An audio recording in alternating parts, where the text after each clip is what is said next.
I just got to explain to my neighbor why I can't stand his wife. You know, I'm like a cigarette. You ever smoked cigarettes? I started smoking cigarettes. I was 15 years old. I bought my first pack of cigarettes when I was 15 years old at Harry's. It was a restaurant. I think it's the Black Bear now or something like that. In Redding, California. I'd go there 8, 9 o'clock, and we'd sit there and smoke and drink coffee,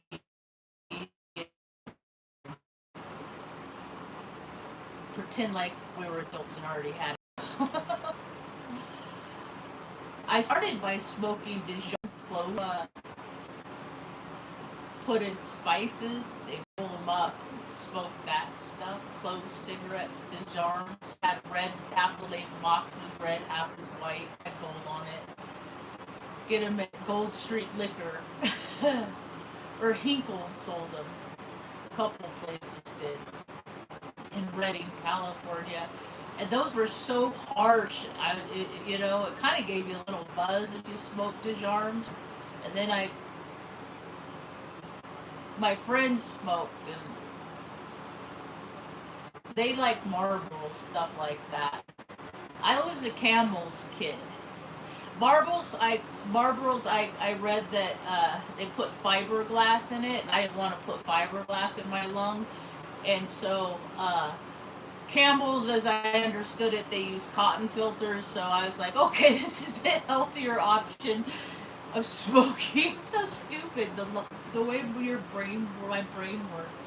And then as you get older, I dated a lady one time that smoked those American cigarettes, and I was like, oh, they're the healthy cigarettes. So I quit smoking though a long time ago. And I remember though the first time I took a drag off a Camel, because I went from Dijon cloves to Camel filtered, and they're still pretty harsh. They're not near as they're not near as harsh as Camel non-filtered or like Lucky Strikes. I only had one night stand in my whole life, and the chick I had a one night stand with is the only person I ever knew that actually smoked Lucky Strikes. Anyway, I don't do that was like I was 20. I was young and stupid. You don't waste yourself like that. I learned my lessons. So I don't know why I always got on to smoking, because I started talking about how I just had to explain to my neighbor why I can't stand his wife. If people ask questions, I'll tell them. I say everything here. This is my video diary. You know, universal law says I really shouldn't. Hey, what's up? I really shouldn't put what I have in here out there, but I could do it here. And I have put it out there, and I reap the repercussions of that. I get the karmic retribution. It hurts me when I cause harm to other people, so I generally try not to cause harm. Last year, a year ago, September 2nd, I put my third dog down in 11 months, and it changed my body. It broke me. It made me nicer. It broke my heart, and then I lost pieces, and it never went back together. So, and towards the end of their life, they weren't like they were getting old. They were dying, but they weren't like dead. You know, they still had their soul. They still could function. You know, but they were getting sick inside. So, like their poop stunk extra. And I tried to keep it clean, and I would pressure wash it, and you know, I was doing my part to be a good pet owner and a good neighbor. And then one day she came out and said, put your trash can outside, we're having people over and it smells bad. I gave her the INFJ door slam. Like, you know, like you don't care while it smells bad. You don't understand how much I'm going through right now.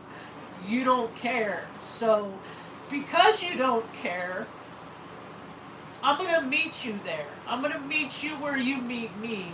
And now I don't care. Now my don't care is much different than you don't care, because you're gonna feel the void in your life from me not caring. And you not caring is not gonna impact my life whatsoever, okay? So he understands, and then he started to ask me like to lighten up on her kind of thing. Hey, what's up? Kermit the Serious, that's cool. I talk on my channel here a lot about the Rainbow song. Like I was a Muppet kid. I saw it in the theater, the first Muppet movie, when I was like 5. That's a cool name. Thomas Mick. I like these names that people come up with. So this is my version of the rainbow. Because it's just reflections of light, and this is how the order that my brain goes in, because I have Asperger's is what they said. Whatever that means. I never read a book. No way. Kids shouldn't be here. I cuss too much. It says straight people like rainbows too, because ain't nobody get the rainbow.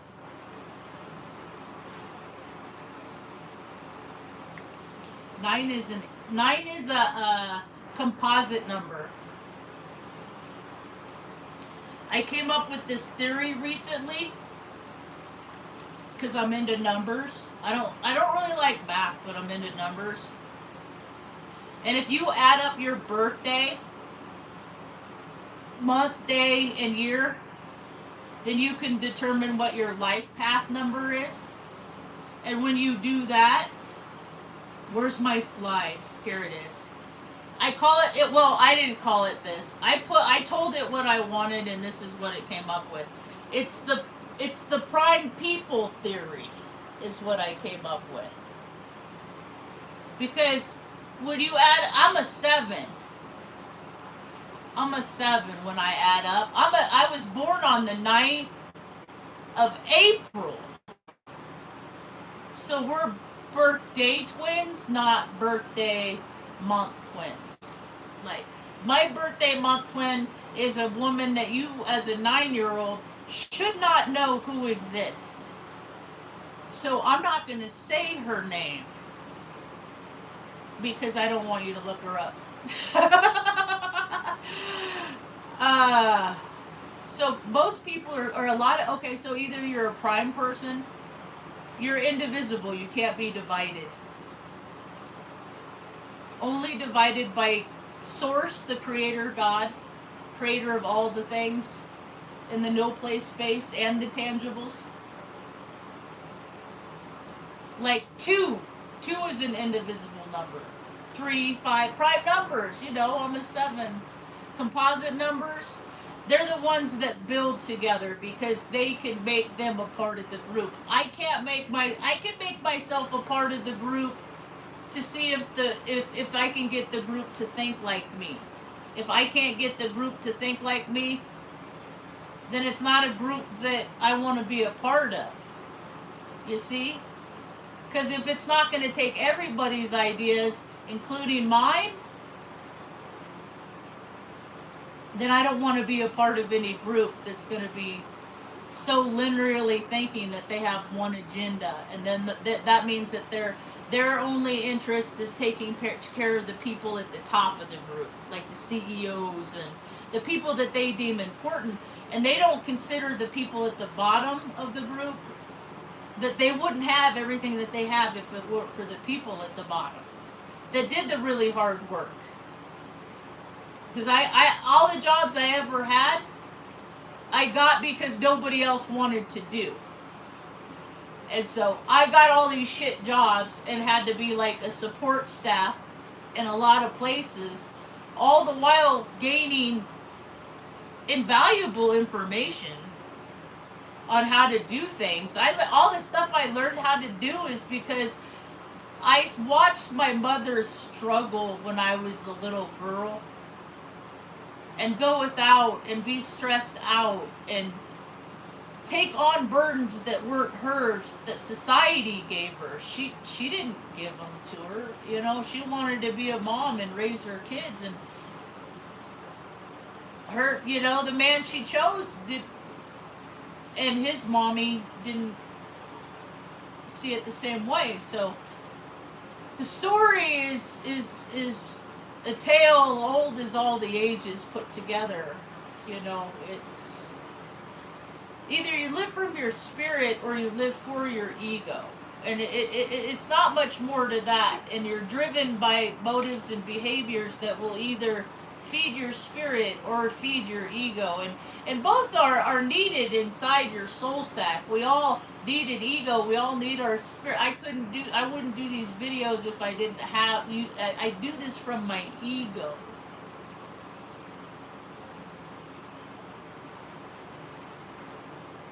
When I was younger, I was like 18 years old. This is back in the 90s. I went through a course because you have to do something with your life or people start talking about you. I was so controlled. I was so programmed when I was a kid that I didn't realize what autonomy was until I was in my 30s. It was like join recovery, which is another story. They teach you like if a couple gets divorced, like, you shouldn't pick a side. You should stay friends with both people, like, out of the principle of the thing. But what they do is they create games out of principles, and they manipulate the good-hearted and the simple-minded in doing things that they wouldn't do if they knew all the information. So I'm here to tell people everything I've ever learned from my gross little life that turned out to be a beautiful thing. They talk about terrible things that happen to kids. They don't follow the kid through the whole life and watch how the kid, they just watch, you know, oh, this usually happens when bad happens, a kid gets touched, and then they grow up and they start drinking, they start escaping the person that they are now because they miss the person that they were before the bad thing happened. But too many people have had bad things happen because it's been allowed, because, oh, just boys blowing off steam, because they weren't held culpable. Because instead of being held accountable for their bad actions and learning from their mistakes that you don't behave that way, they just join the groups where they could hide and do this nefarious behaviors amongst groups that are willing. And then those groups grew, and now they are the government of the United States. And the government of the United States became in agreement with other governments that we were never supposed to do. And now these rich people that have never been told no are going around and they're doing whatever they want because they've never had consequences to their actions. Never. And us that have dealt with the consequences of our actions are figuring out how do we coexist on a planet where self-will has run completely amok. How do we maintain being peaceful beings in a world where people have so much unrest and unease within themselves that they have to go out into the world and take that brokenness in them and break things outside them every place they go. They have to go ride their little motorbikes. They have to rev up their little engines. And it's not just, it's toxic masculinity in men and women, both.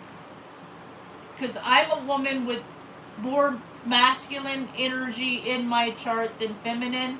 So when I am in imbalance, I act like just like the same little shit stains on the fabric of society in which I am talking about now. I am no different than them. when I do what they do. And that's not keeping the peace within me. The only thing we have is free will. I was controlled. I didn't know, and my brother, he still doesn't know. Like, I tried to explain to me, I said, listen, you don't like me. You've never liked me. You've never displayed behavior of an affectionate, protective brother. That's not who you are. You're not a good brother, and you're not a good son. Evidently, you're like dad of the year and a really good husband. So I'm glad you found your place in the world. You and I, we don't have to have a relationship. You have a daughter. You may not like me as your sister. Your daughter is still my niece. We still have a connection, whether you want us to or not. So you and I don't have to, and your wife and I went to her wedding too. I was the best person in both of your weddings. So she and I, we can be acquaintances and be cordial because I want to have a relationship with my niece. And he shut it. I can't have that. He said no. He said she's my kid, and that's my wife, and therefore I have no access. So in his family, there's no anonymity. They aren't allowed to be free and have relationships with people unless I said Greg because he sounds like my dad. Unless Jerome says so. Because what he says goes. And this is the machismo mentality that is dissolving the United States of America. Because he's a prime number. He's a 5. My dad's a 5. I'm a prime number. I'm a 7. Mom's a composite number. She's a 9. So we're not easily divided, so we have to use our free will to go along. They won't. They're adamant. They're my way is the highway. They're the machismo. They're the mama's boy. They're all of what happens when grown men do whatever they want all of the time without disciplining themselves, without making themselves stop. They just can't control themselves. They just can't. Why can't they control themselves? I got in trouble for throwing fits, and now all I see is grown men throwing fits all over the planet. Grown men throwing tantrums like little children. You got Biff, the president. He's mad because he's closer to death, and he's like realizing he has a maker, and he's gonna have to face that maker one day. He ain't real excited about that. So, the whole world knows what he is, and he's always been. He's just showing what the world, what they already know, and they go along with it. And because people can't control themselves, they don't want the world to know that, like they let their kids be brats because they think that they don't get the kid is the kid is them. When you have a kid, it is every good thing in the man and bad thing. It's all of the best and worst personality traits in the male and the female, and they combine that and put it into one person. And then if they can't deal with the shadow in themselves, they're not going to rectify and deal the shadow in what they see in their child. What they're going to start doing is if it's a dude and it's not cool with its feminine, it's going to start picking on the feminine stuff, the stuff that's in the mom. Or if it's the feminine, and vice versa, the other way. So if it's like the feminine that's denying the masculine, it's going to start going after the dad and the kid. My parents used it. They call it's a different version of playing.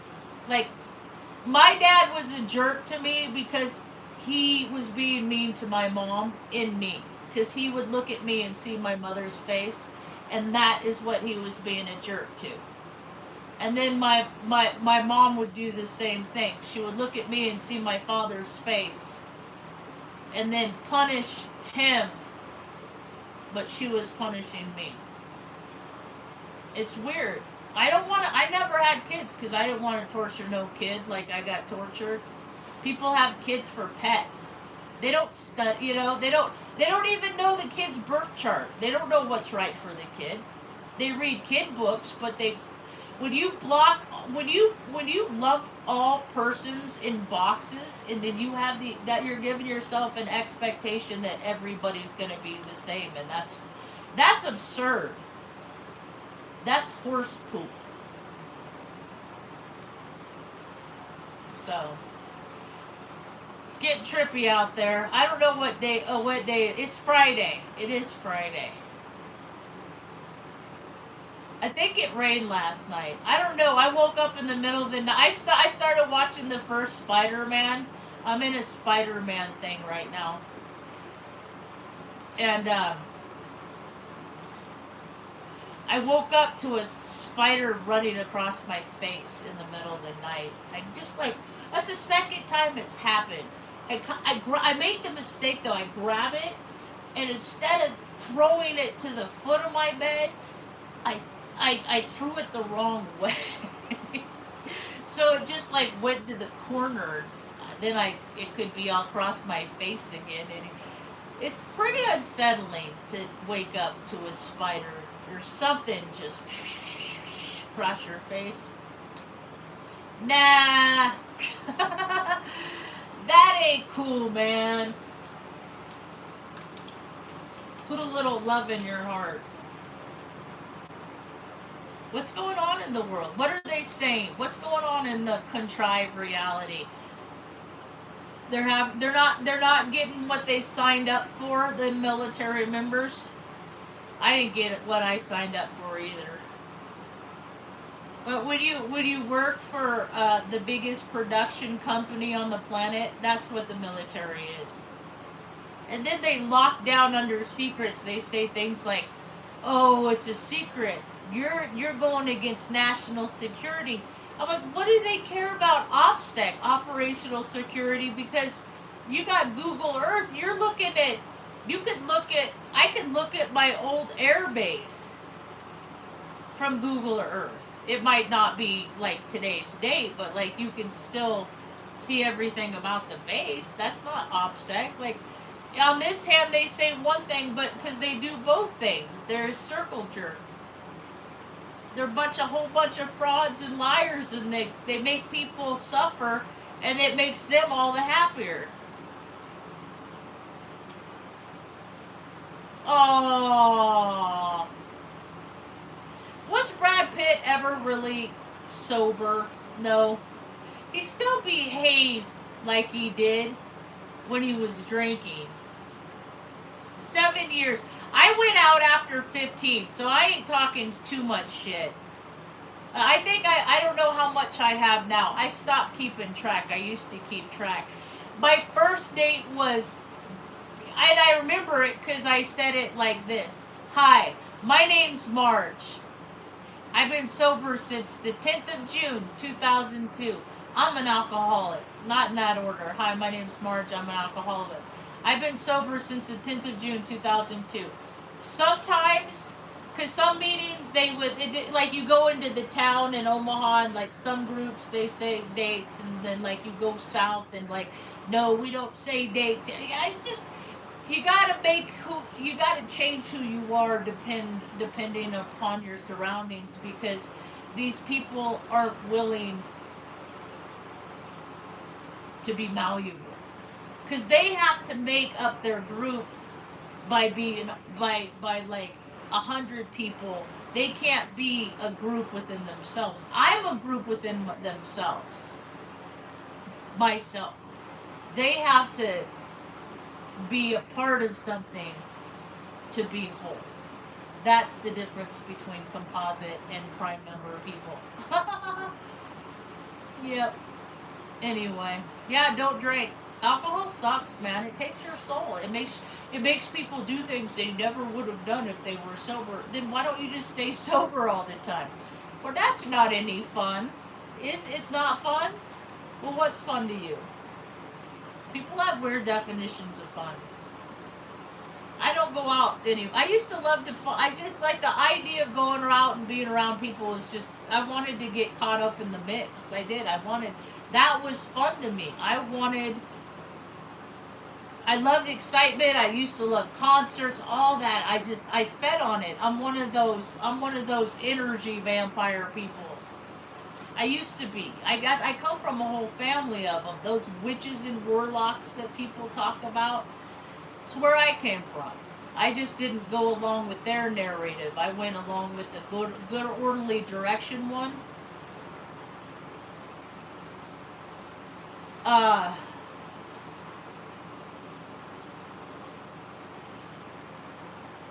Does this guy like... I didn't know who this guy was. I have no... But he don't... When you, like, do you ever see Hellboy and stuff like that? With their, like, squared foreheads? Like, that don't look natural to me. Did he have a bunch of... Like, did he go pay people to make him a different version of what God made him? I heard he did like a video and he did some self-harm stuff, which again, you know, sometimes people look at other people and want to see, you know, they see people that are hurting and they want to see what it feels like, or I guess, I don't know.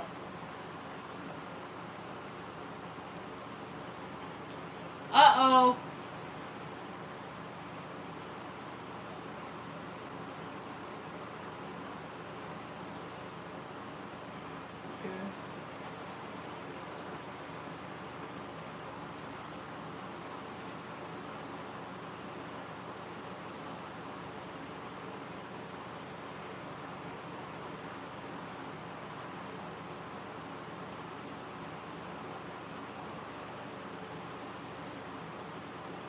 So evidently in Taos,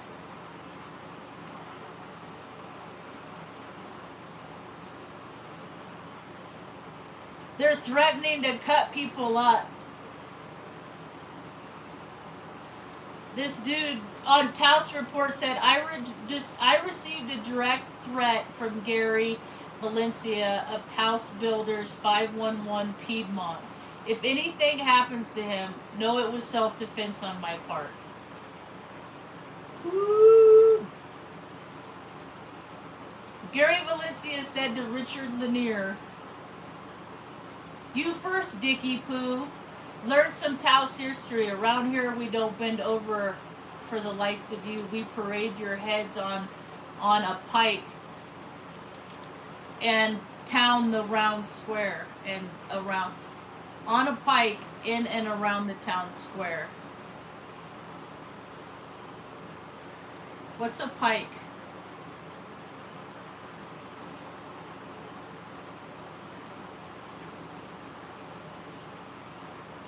What is a pike?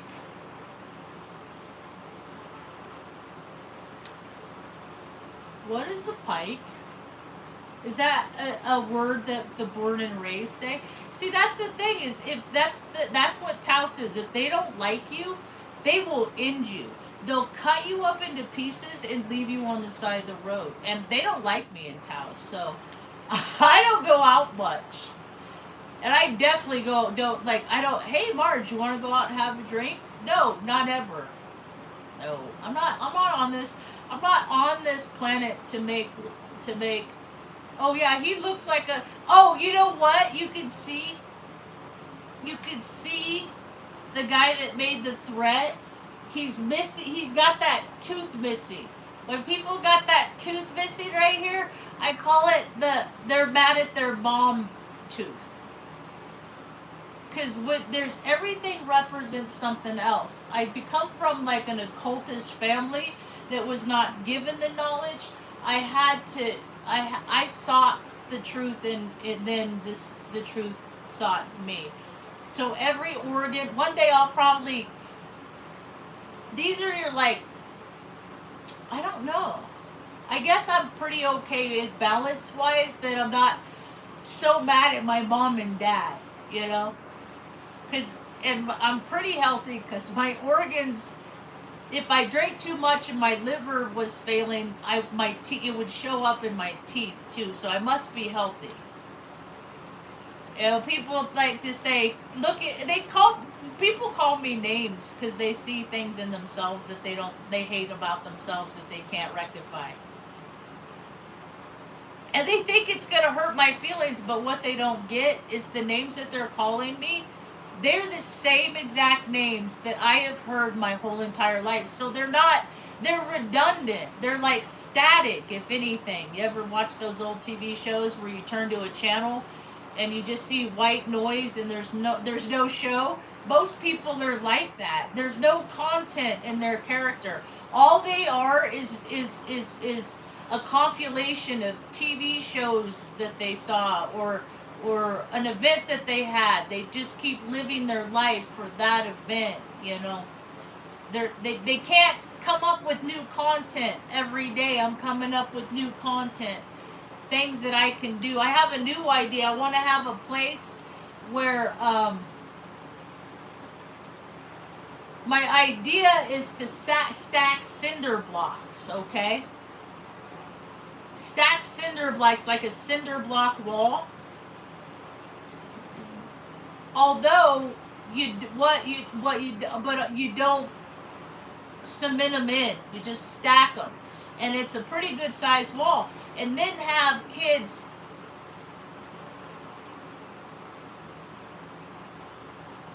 or adults or old people with kindred spirits. We'll just say that the kindred spirited do murals on these block walls. And then because they're not concreted, it's not cemented in, you could take apart the mural and then auction them off, and then give the kids, the people in the community that need it, the people that do the art, give the people the art that sell it, and then they can do whatever they want with it. Like, instead of sponsoring, I saw a map of Redding, a place I used to live, and all of the big, huge corporations that have bought the property out by the airport and what they're doing with it. And I'm just like, cities look like NASCARs now. Towns look like NASCARs. I'm like, why can't we sponsor people the same way? Like, just throw money at people to support and endorse regular ones, you know? I'm so over government. Government got so big that single people, we can't afford what they want to take care of their friends in places that we will never go. And these are the things that need to change. I hope it does. It's, you know, they keep saying, pray for peace, pray for peace. I've done that for a long years. It hasn't worked because the narcissists don't have souls, so you can only pray for people that are open and receptive and that have souls, and there's a lot of evil people. I saw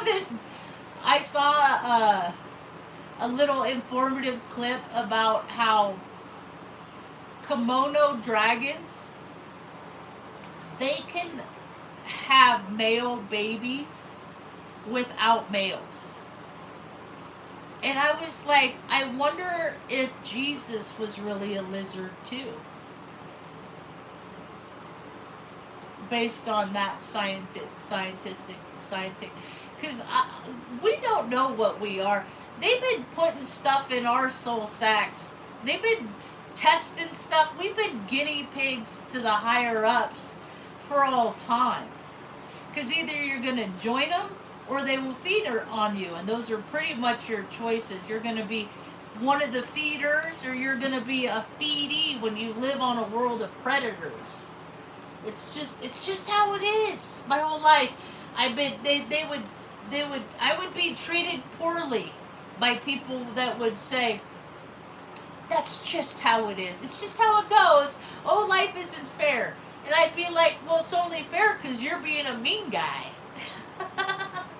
It's only fair because you're the one that's keeping the fairness from happening. So life could be fair. It's just you that is the withholder. And that's why they hire frickin' like the withholders, and they put them in positions where they can seek out the other withholders, and then they're going to say, come and withhold with us. Life is a trip as we move merrily, merrily along. Anyway, I think Mom's going to be getting up soon. I'll turn on the TV and for her so she wakes up nice and light. She wakes up. So she's already, Mom, you already up?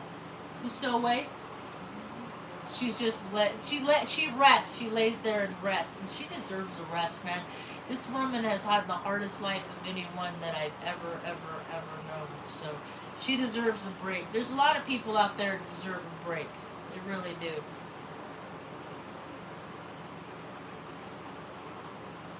So, in the spirit of the solar eclipse, more truths are coming out. So, try and keep the expectations low. I say is don't hold anybody too high on a horse, because we are still in the year of the horse, and as I've said several times in this time, that a lot of people are going to be getting knocked off their high horses right now. So don't get to, it's not, well, I'm saying this to me. I'm not telling anybody how that they need to conduct their life at all. I'm saying this to me. Proceed with caution. Proceed with caution. So things are pretty okay. We don't. Oh, I looked last night and I reset my counter because when I looked yesterday, there was over 2,000 disaster and alert notifications, and then overnight there's 600.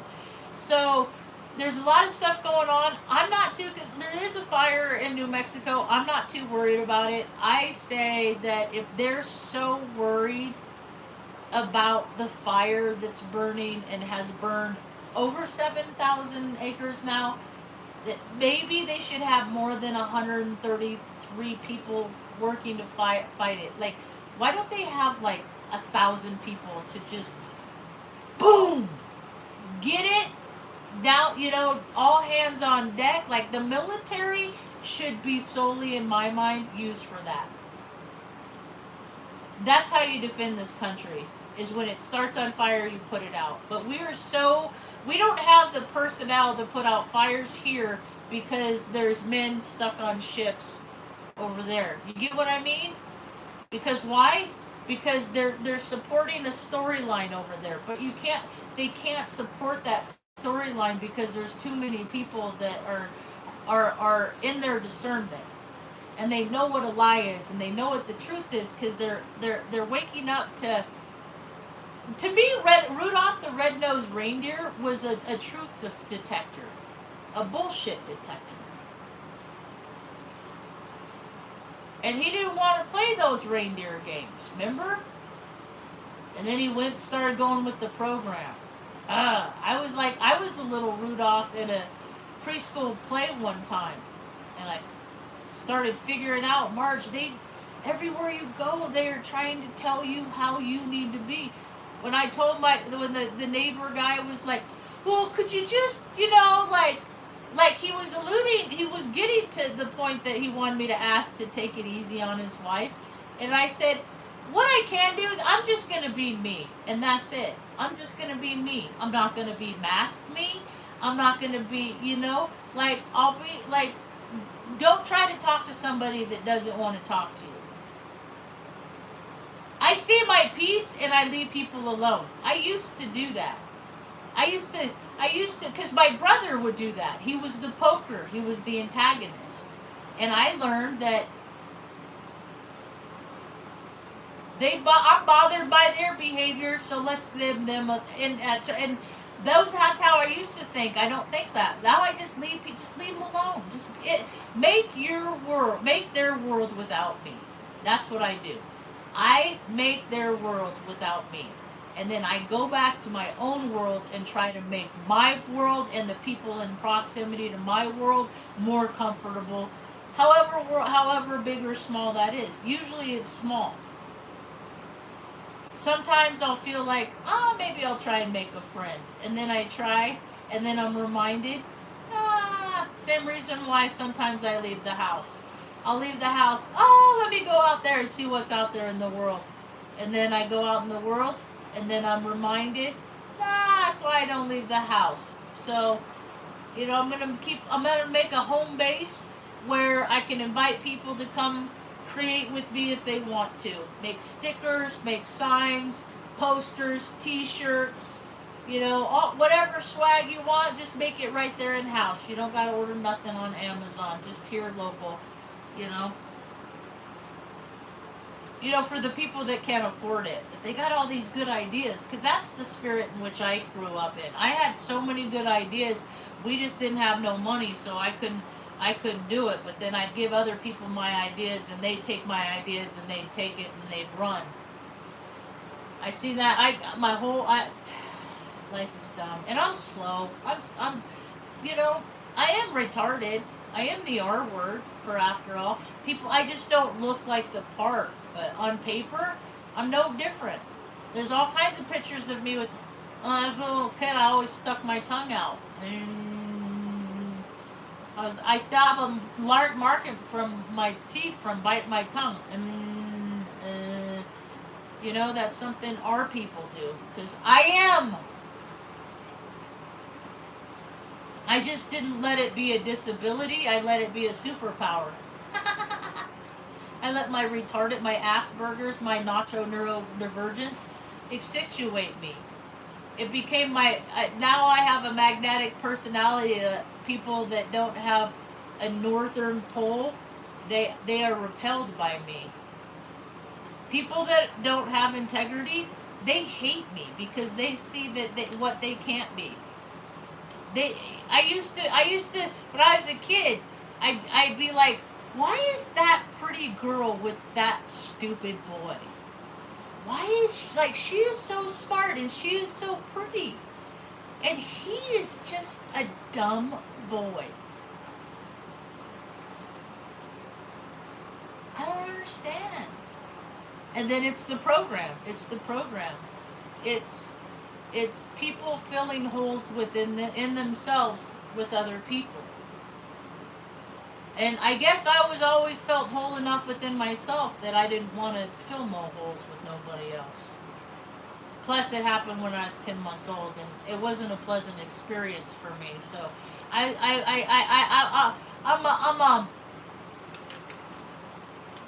they tried to hypersexualize me as a young child. It didn't work.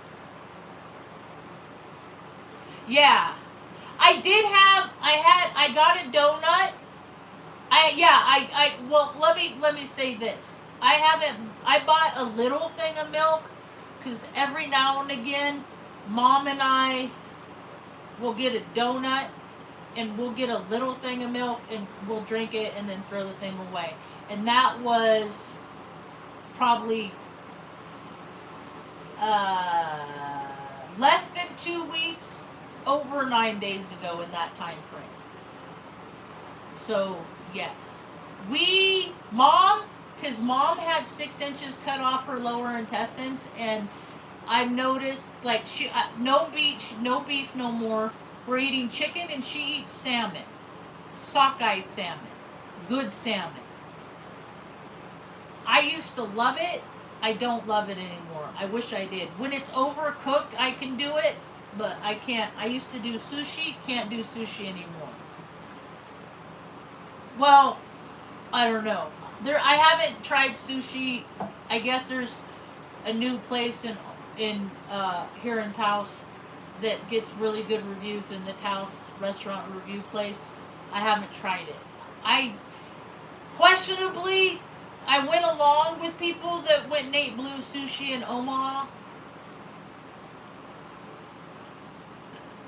But being the farthest point from any ocean in the United States, I just always like, okay, you're gonna eat it, but you might get sick. I talked about the last president back in like 2017. You read, this is my new book that I got. Since you read, where is it? Oh. Where is it?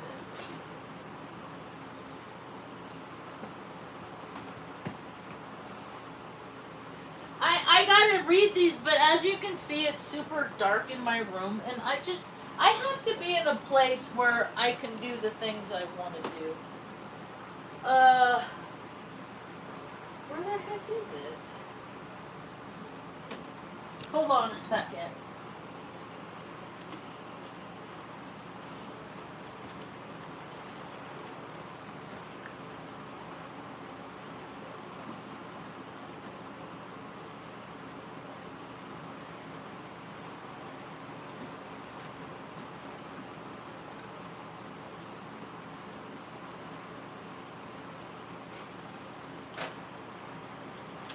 Alright, I don't know where it's at. I'll find it and then I'll be better prepared. Wait, is it? Oh, here it is. I found it. Okay, so I got this one the other day. This is one. I was told it was the first book on fishing.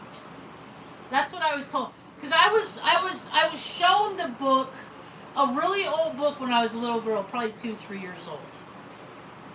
And I remember getting my hand smacked because I went to touch it, and they said, and that's when I learned you don't touch old books because you have oils on your hands. So I got this book. And the old book I saw, this is called The Complete Angler. This is the Legacy Edition.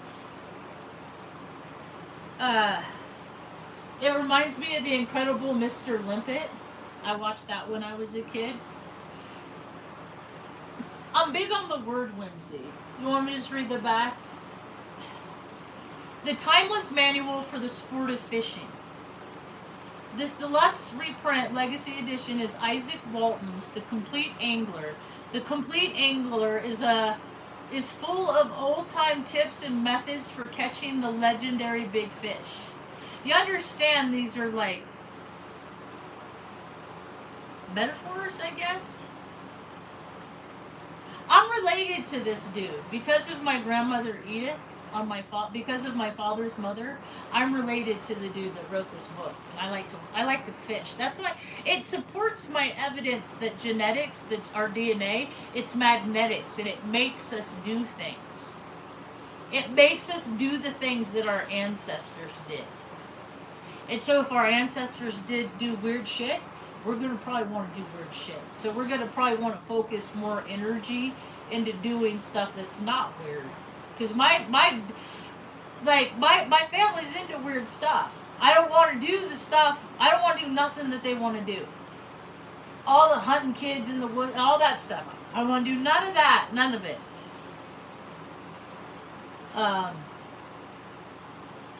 First published in 1653. And he's one of the lizard people, I say. The fallen angels, or his mom did of an angel or whatever at some point. Do you ever watch that movie Big Fish? I'm starting to get all these mind bloops right now. That's one of my favorite books because my life is, or my movies, because that's my life is like that. Like it's so remarkable that people just don't believe the stories the tales in which I tell, and they're all true. They're all true, and I have some sort of evidence that supports it. If I don't, it exists out there someplace. So. The timeless book is loaded with stories and secret of the sport of fishing. Almost 4 centuries old, this book has served as the definitive fishing manual for generations. This version reprints an edition with beautiful antique illustrations and line art to complement Walton's explanation of fishing skills. Now, join the narrator Piscator as he tells stories and songs about fishing to his students Venator, an aspiring angler. Through the stories, many of the screens of fishing and fly fishing are revealed to the reader. It may read differently than today's books, but it represents a time when fishing sport was at its purest. Readers are sure to find within the pages tidbits and anecdotes worth retelling in the modern day. Now, it's nice to fish, but you gotta work too. The world has become more fish, less work. Or actually, not even fishing, but you have like 4 people fishing, catching the fish for everybody to eat. And you know that whole teach them to fish or eat, give them a fish they eat for a day, teach them to fish they eat for all the times. They know a whole lot of fishing. Oh, the Library of American Outdoor Classics, Volume 16. Double bit press out of Eugene, Oregon. ISBN 978-1-64389-0470. This book includes timeless knowledge on multiple fishing topics, include fishing poles, lures, fly fishing. I always wanted to tie flies. I always thought that would be fun to do. I knew a dude that did that. I heard about your 51% rule.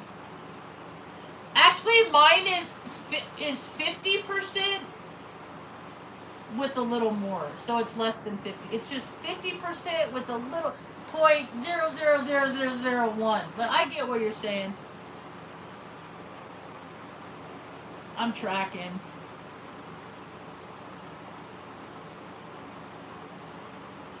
Because my birthday is April 9th. So if I give other people a little bit more of me than I want to keep for myself, then that keeps me balanced. That's my 49 rule.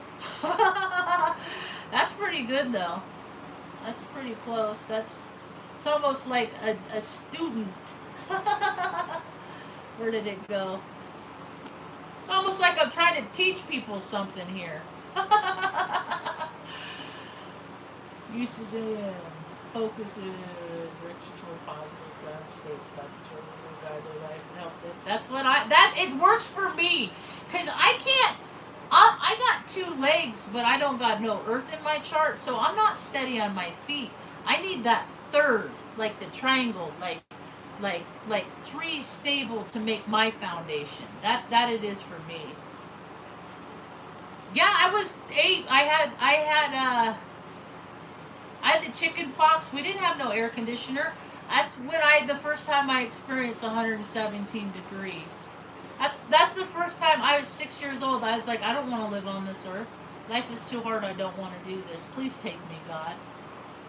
God said, no, you got to be tough as nails. So I'm going to forge you in fire, okay, girl? And then you go show them how that it's okay to be soft and forged in fire. You show them, because they aren't going to learn by themselves. So you go out there and you have this hard-ass life, and you watch your mother get beat, and you watch your own brother come at you, and you protect yourself from your own brother. And you teach them that it doesn't matter if you're related. There is safe and unsafe. And there is no relative involved. Yeah. And you keep that pretty smile on your face, because that's the smile that Ma gave you. And don't spend too much on that scowl, because that's what Dad gave you. Yeah, ready? There's this one dude. He was friends with my first love, Dita, the belly dancer. Don't tell her you know me, because she don't want the world to know she knew me. Yep, I love that song. My first album I bought at a record store in Mission Square. It's probably still there in Redding, California, where Bartle's Burgers is. I live right across the street from there. Was Men at Work. Yeah, right next to, across the way. We couldn't go home one night because there's a guy that had an office. He was a lawyer, and he went crazy and stabbed his receptionist in the back like 8 times. She lived, but like lawyers are crazy. They're control freaks, and my brother's one, I know. So yeah, ready? So there's this girl that, and we lived together for briefly, and And I had this guy in my house, and we smoked weed, and I was hospitable with him. And then later, I saw him at a party, and I'd been drinking, and evidently he held this animosity towards me, and I didn't know about it, and so I didn't have my guard up, and I was basing it on like he was in my house, I was cool, he was cool to me, and I was leaving, and the dude like said my name, and I turned around, and he kicked, and because I was leaving, I was going down the stairs, so he was higher than me, and I turned around, and he said, and I turned around, and and I was like right level to it, and he kicked me in the face and knocked me down the rest of the stairs. Didn't even like, my face is still cute, so like, I mean, and see, they do this, they do this stuff when my power is less. They never do this stuff when I'm sober. Like, you know how on the internet you see people acting out, like being mean to their kids, or jerking on their wife? See, ever since I was a little girl, people don't do that in my presence because I stop it.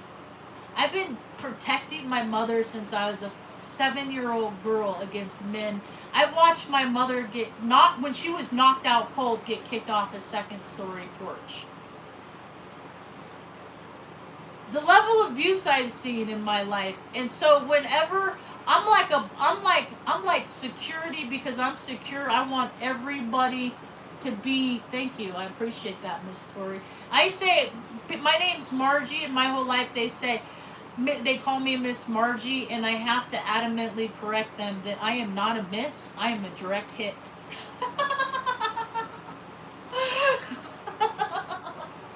You know, I've been bullied my whole life, that I can't bully others because I don't want to be like the bully.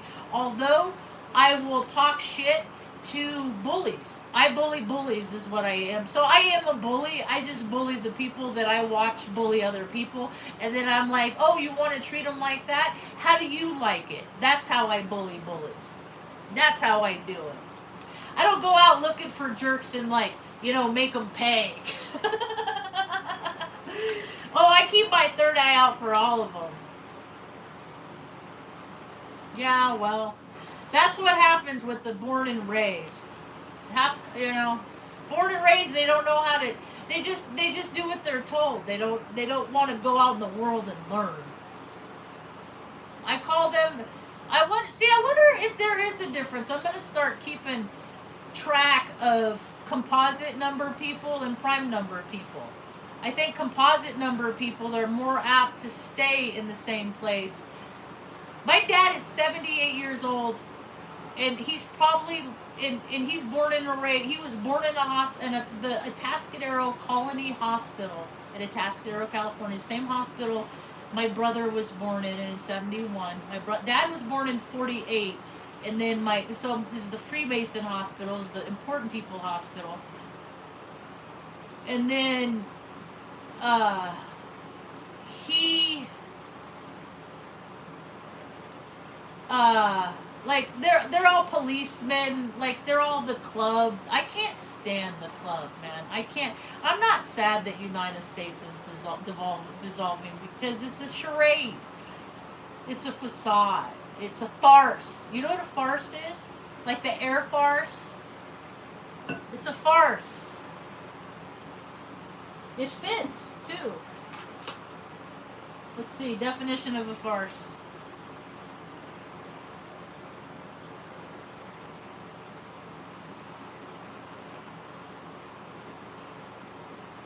What's a farce?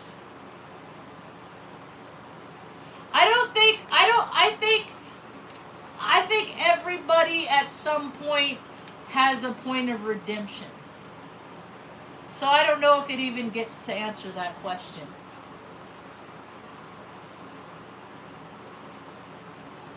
Maybe I'd go on an Alaskan cruise sometime. Huh. Because I wasn't what they programmed to me to be. And I don't know. I don't have a son. I don't have kids.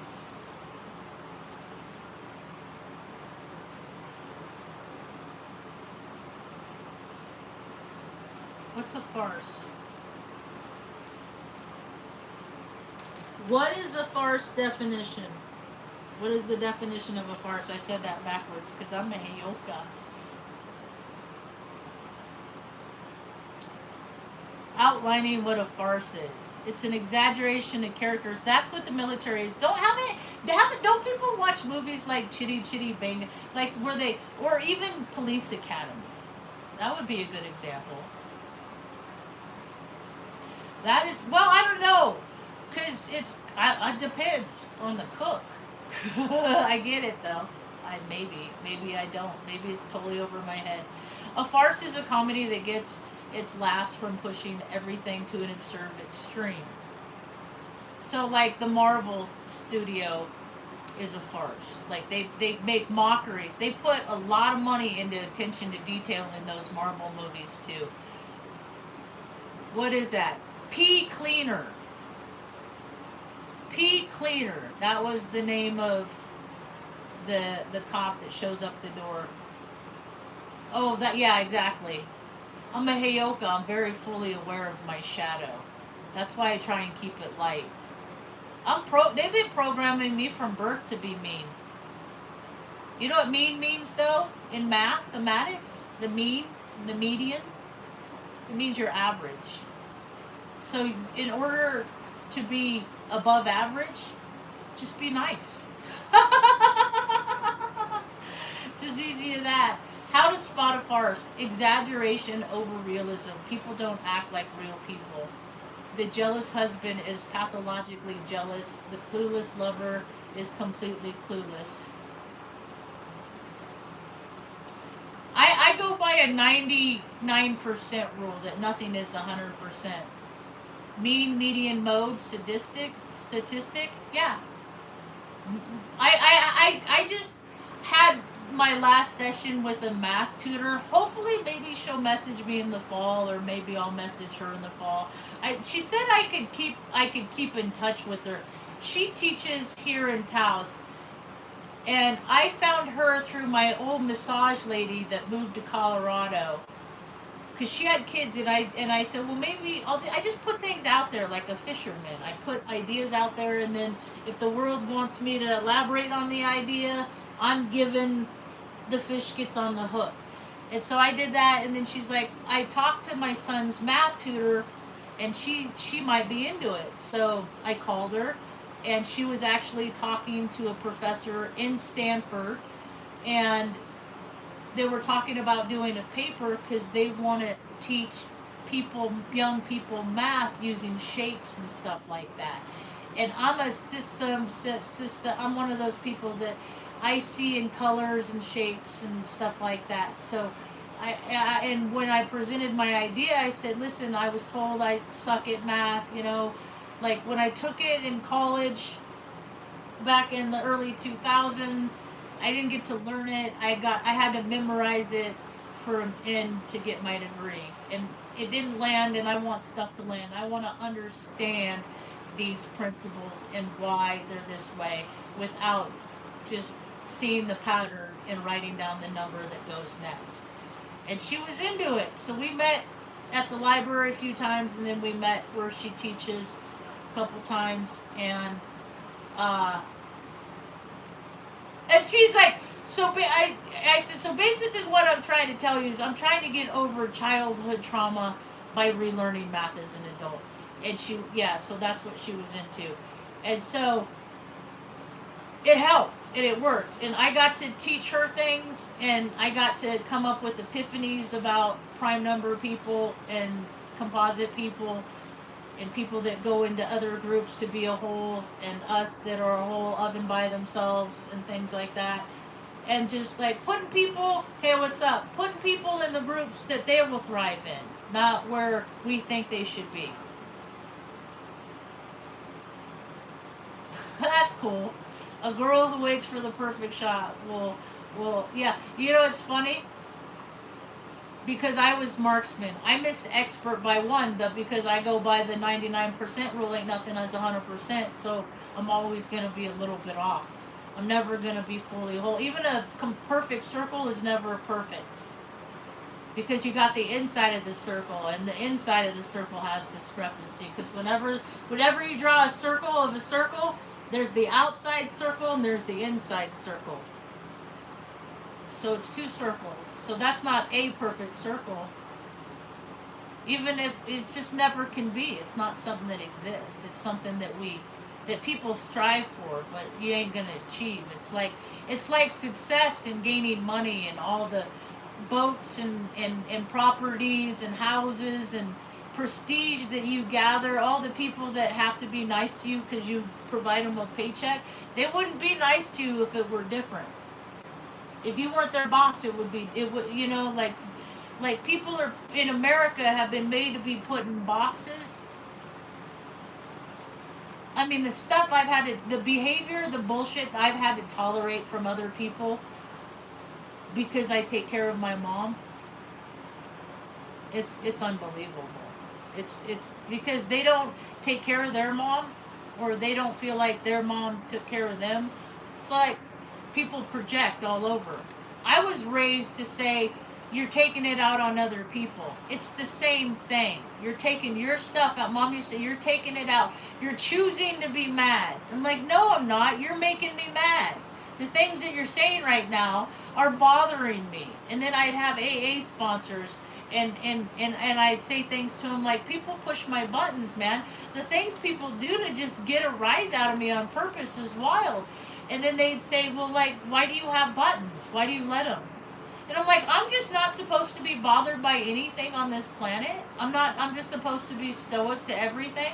Well, in the AA group I was in is a bunch of Scottish Rite Freemasons that actually did, in fact, practice stoicism. So yes, that's what they were trying to get me to do. I wouldn't do it. Because I don't like when people suffer. I can't watch people suffer. I can't turn my back and watch, you know. But these aren't people that took care of their own mother. These aren't people that took care of their father. They didn't. They put their parents in a home. So of course they want to make me like them, because it feels bad for them to think, oh, maybe I should be like her. Yeah? Yeah. I don't live on the same planet as everybody else. I never have. Everybody else went along with this contrived reality, and me and Mom were out here just trying to survive. Because my brother was always doing his own thing. You know, we're trying to survive. He was too busy trying to integrate himself into the program that I try to break. And so we're like oil and water that way. He's 0 degree Virgo. I'm 21 degree Aries. So it don't mesh. It don't mesh. How come I can't see it? I don't know. I don't know what's going on. I just know that sometimes people think I'm the troll, so I get trolled. I do go in other people's... Okay, this is, but when was that? When did I learn too much? Was it the time that I saw the man overpower my mother and take her in the kitchen when I was sleeping on the couch on the other side? And there was like a square wall. I saw the back of his head, and I saw her face and the back of his head when he had her pinned against the refrigerator. I was 5 years old. Was it then? Or was it when I was 13 and I read the sheriff report and I remember the San Bernardino like embossed print and the thickness of the paper that talked about the 10-month-old baby girl that got penetrated, and the realization that was me? Which part? I never woke up to the world. I never lived in the world that everybody else is waking up from. Let me put it that way. All the Christmases and stuff like that. All the Christmases that people reenacted from watching Home Alone and stuff like that. I didn't do that. My Christmases, it was a very uncomfortable parental exchange on Christmas Day at 11. And then us getting to a bus station by noon and catching a Greyhound bus and riding that bus and then not getting home until Reading until 11:30 at night. Those were my Christmases from the time I was 7 years old until I was 13. And I said, I don't want to do this no more. This isn't fun for me. Like, why do I have to do this, Mom? And then Mom would say, because the judge ordered it. It's a court order. The judge said so. And then I joined the military, and then they would make us do stupid stuff. I'd be like, why are we doing this? Why are airmen standing by the runway to watch? You got it, Mom? I'll be right back. To watch a general. Go ahead. Oh shit. To watch a general take off that may or may not look out the window. Here, you going potty? You that's the second time you snuck up and I wasn't even looking. I love you. You're nice. Woo! You alright?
Want to say hey to the people?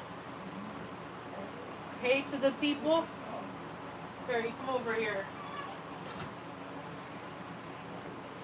Hold on. Let me get stuff situated. Let me go on this side. Put my book away. I'll read to you later, okay, Ma? Here, have a seat, Ma. Oh, yes. Here, let me take this out of the way. Go ahead. Go ahead, sit down. That's Mom's chair. I just get to borrow it sometime, like her smile. Okay, before I wrap it up, I want to say this. One of the things that I learned in my life that I have found is the most valuable is that whatever beef that you have with anybody that shares your genetics, try and just cut. You don't have to make nice with it. Just try and come into a place of acceptance. Because what I have found is something weird happens with your face. If you get to evolve in age, that weird things happen. And your face starts like going back and forth between different relatives that I've had before. That's what I know. It's like, sometimes I look in the mirror and I see my brother.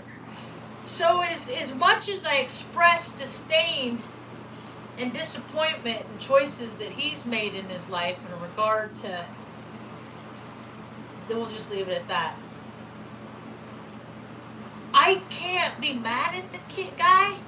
Like, I can't hate, like, carry in my contents, my soul sac, the vibrational frequency of hate and loathing and animosity and all that stuff, because that's what causes cancer. And then when I look in the mirror, and if I hate him, when I look in the mirror and I see the him in me, I'm only hating me. So that's when they say try to make peace with the parts in me that don't rectify peacefully in others. Then I have to sit quietly and look at why I can't do that. Why am I not allowing me to be a peaceful being with them? Exactly. I've read that before. I've read that. I had this teacher. I had this teacher when I went to Bellevue University. It's a military school basically because a lot of the retired military, they go from off it and then they get in there. They just People just slide into jobs. I don't know why I ever had to fill out an application because the position is already given to somebody else. You know, because people that get the jobs, they don't have to fill out applications. You ever notice that? So this guy was my teacher. He died. I went to his funeral. He had wore a lot of hats. I also saw him in meetings when I went to recovery. They had recovery meetings on Friday night at Bellevue University. I went there for years. And then I started taking meetings to the Pottawatomie County Jail in Council Bluffs, Iowa. And so I would do that, and sometimes I'd race down to the Friday night meeting because then they would have gatherings after, and I didn't want to miss stuff. So he taught there, and he had I don't know, there's another guy that I sat next to in the signature series. So between the teacher, the guy that sat next to me, and me, I was only 5 years sober at the time, and so they were 25, or they added up to 20 or 50 years between them. So we had 50 years of sobriety between the three of us, and we would talk about the Machiavelli, and all that stuff. And I just put together. I'm slow. I swear I'm slow. We talked about this in class, and things don't land until they land. And that is when people strategically gather and collect data. That's like trading places. That's what it is. It's like gathering intel on people to bring them down. And that's not what God intended. That's bad juju. You don't ruin people's life and don't think that your life is going to be ruined by that, because what you put out is going to come back to you. So if you neglect people, at some point you're going to know what it is to be neglected. Universal law says turn-abouts, turn-abouts, fair play, or whatever. So we talked about Plato in the signature series. We talked about you okay, Mom? You're listening. I'm almost done. You've been listening to me for an hour. You've been listening to me 52 years, actually.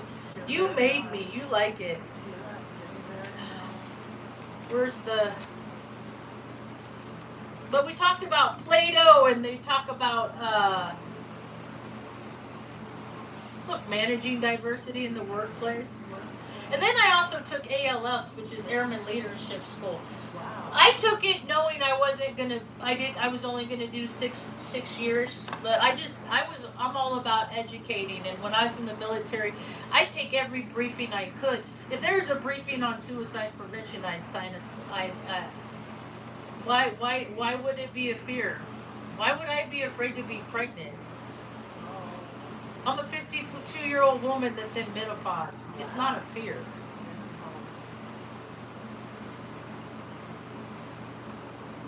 Why are people having sex if they don't want to be pregnant? That's a better question to ask. If you don't want the responsibility of taking care of another life, why are you chasing that sensation?